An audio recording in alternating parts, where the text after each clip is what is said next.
Right now on the Daily Debrief, verdicts against the leader of a self-help group accused of running a sex cult. Also, the defense wraps its case in a Florida triple murder trial. And closing arguments in the punishment phase of the case against a California man convicted of murdering a family of 4. Will it be life in prison or death? The Daily Debrief recaps the day in court. It's Wednesday, June 19th.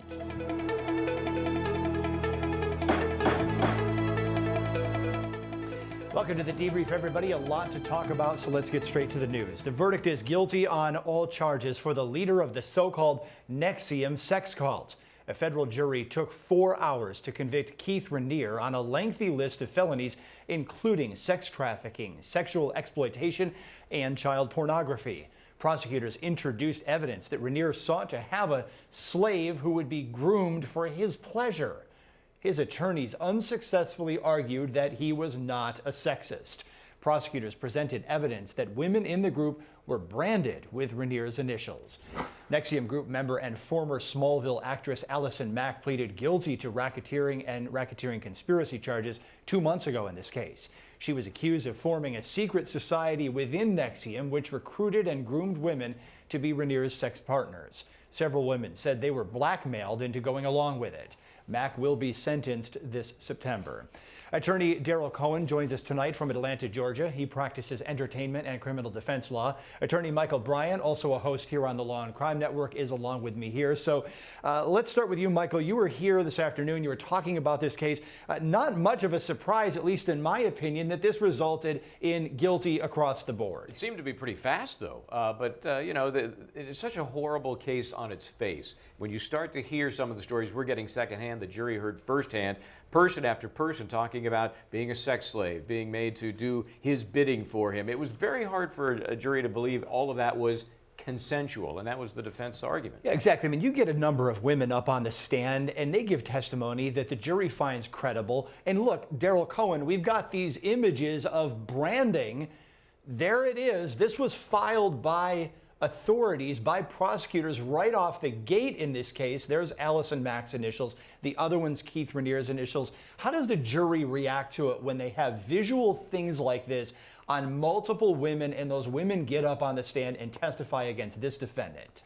Exactly the way they should have. Look, in Rolling Stone, they talked about him as being the smartest man alive.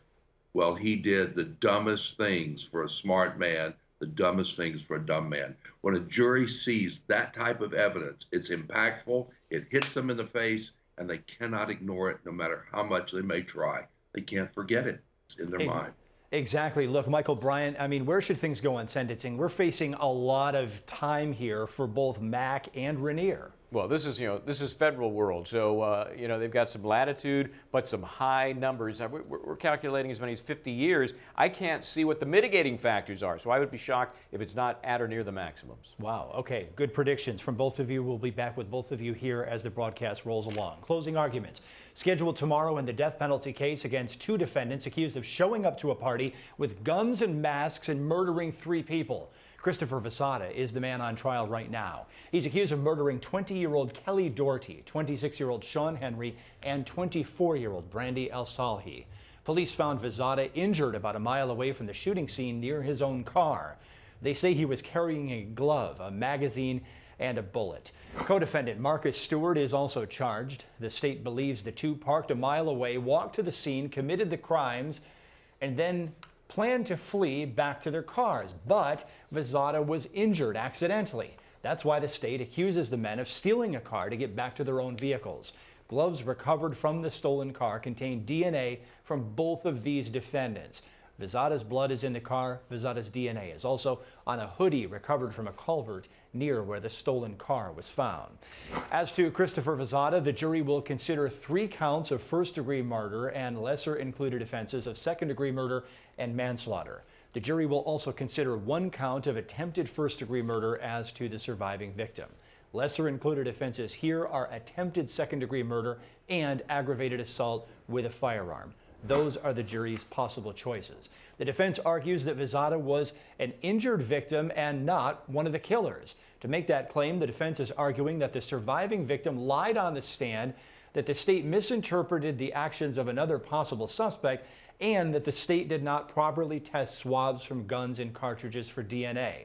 Then there are text messages between deceased victim Sean Henry, surviving victim Charles Vorpagel, and a third person named Kyle discussing allegedly stolen drugs and property. There is a specific discussion from Sean Henry to Mr. Vorpagel talking about it is a silver two-door Dodge on rims, black rims. Correct. There's a conversation with an individual named Kyle in which Mr. Vorpagel says to him, I mailed 60 pounds from Michigan to my partner's house, and yesterday somebody went into his house while he was at work and stole all of the indoor cameras and modems, right? Yes. He's talking about, and they stole 600 Xanax and 6 pounds from me. Yes, that was sent before the I mailed 60 pounds message. Okay. Yes. Mr. Vorpagel is texting Kyle and asking him if you've ever seen this before. This truck before, yes. Right, okay. So,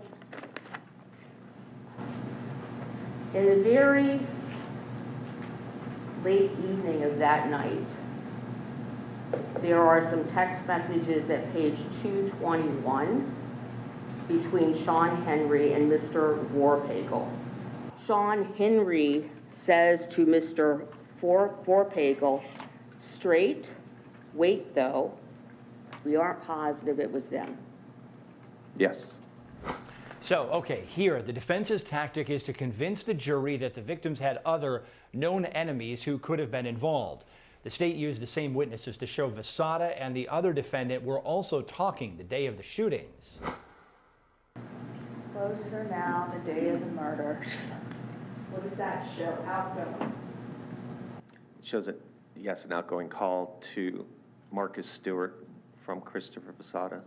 Then 7:58:36. Does Vasada calls Marcus Stewart again? Yes. 8:06 p.m. Does Marcus Stewart call Chris Vasada? 14 seconds. Yes. In addition to these phone records, you also pulled text messages from Marcus Stewart. Is that correct? Yes. So Chris is sending the message to Marcus that starts, it says, yo man, I know I keep telling you I'm coming and I never do. I'm just not feeling too good. I'll see you tomorrow. Defendant Christopher Vasada spoke with a detective not long after the shooting, but did not implicate himself. I asked him his name. He told me his name was Christopher Vasada. I asked him what happened to him. He said he was at his friend Charlie's house and he was sitting around a fire pit. He was shot from behind. He said at some point he felt himself being dragged away, and at some point he was dragged away and put into a car, and at some point he was dropped off. I asked him if he knew who shot him. He said he didn't see the shooter. I asked him if his friends were the ones that put him in the car and dropped him off, and he said he didn't know. Did you ask him any other questions? I didn't, because he was getting ready to go into surgery, so I had to cut it short. One defense tactic here seems to be trying to blame another person named Luke Kutsukos as a possible attacker. Police said his cell phone records indicate he was home nearby during the time of the shootings. Though he claimed he was home all night, surveillance footage also shows Kutsukos coming and going the night the shooting happened. At 7:20 p.m., there are actually 3 individuals wearing dark clothing that are observed outside the residence. Correct? Okay? And you don't specifically see Mr. Kutsukos leaving again that night. You don't? Okay? But in the morning, you see him coming back in. Correct. Okay? So that video surveillance does not corroborate his story that he was at home. Right, I can't say whether he left or not. Another witness testified about swabs which were not tested for DNA, or were they? Here is key questioning from the state, the defense, and again from the state. Are these swabs from a rifle that you swabbed at the Palm Beach County Sheriff's Office crime lab within the firearms unit? Yes. You told us about swabbing the frame and the receiver and the trigger guard, correct? Yes. When you were swabbing those areas, did you notice any blood on the assault rifle? No, I did not.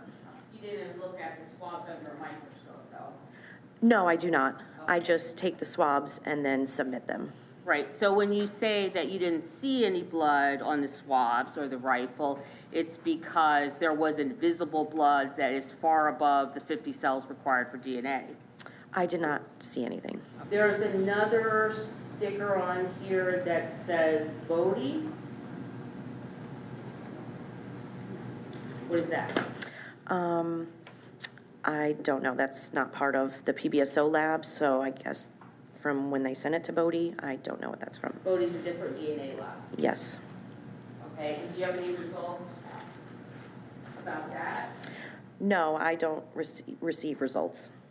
Does Palm Beach County Sheriff's Office DNA lab, to your knowledge, test fired cartridges or casings? Not to my knowledge. That they don't? They do not. Do they sometimes send it out to see if somebody will do it? Yes.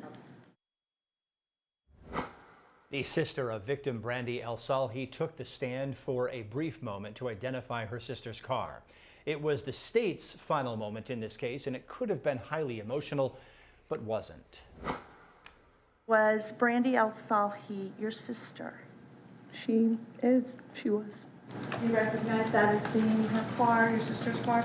Yes, ma'am, it is. And both sides have agreed that the identity of the victims is established and stipulated to by the parties, so they don't have to call a witness to say that body belongs to that person. That's all been stipulated to. Does everybody understand? Okay. With that stipulation then being placed on the record, state? State rests at this time. State rests. The state's finished. Joining me again tonight are attorneys Darryl Cohen and Michel Bryant. So Darryl, let me ask you this question. Did the state misinterpret a lot of this evidence, or did the state get it right? What do you think? I think the state got it right. Let's see what we have. We have a super crime on a super pole party. We had guns, we had drugs, and they wrapped it all up in a bow and gave it to the state. Some people died. They don't have to be taken care of anymore. As far as the state is concerned, other people are on trial. I think the state got it right, and we're going to see that a jury is going to agree with them. Michel Bryant, I tend to agree. I went into this thinking the state had a very strong case.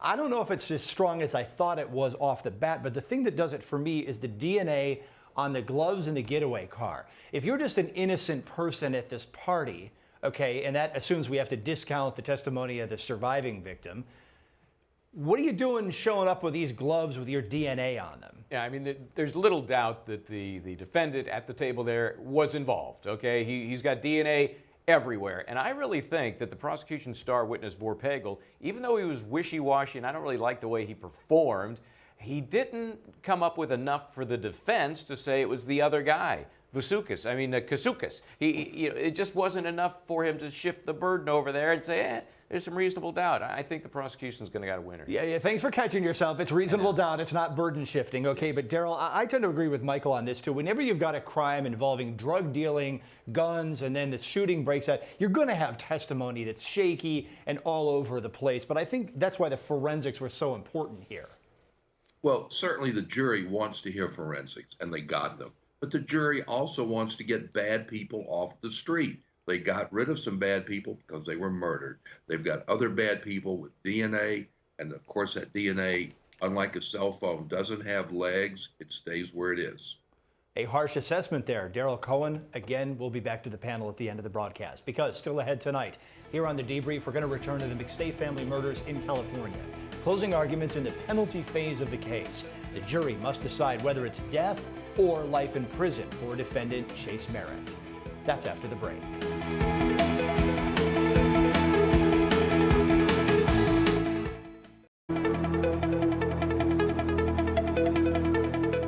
Closing arguments today in the penalty phase of a California trial involving the murders of a family of 4. A jury convicted Chase Merritt of killing business associate Joseph McStay and McStay's family.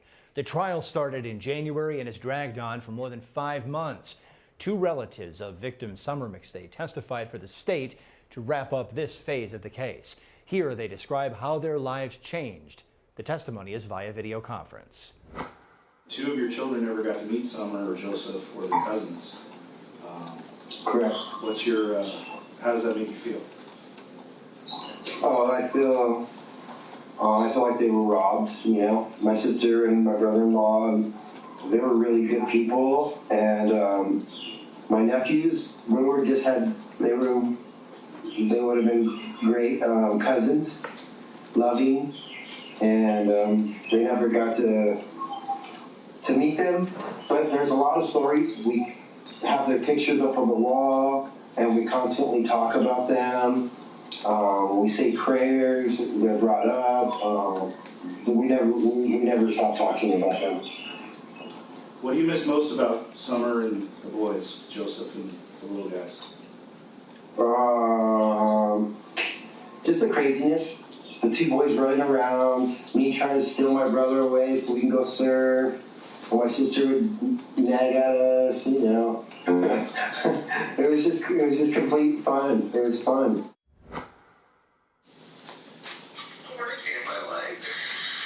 Well, it was horrible because my brother was all the way in Hawaii, and the last phone call I would ever want to make to him, and it was devastating. I had to drive up down and tell my mother that our 4 babies were gone forever.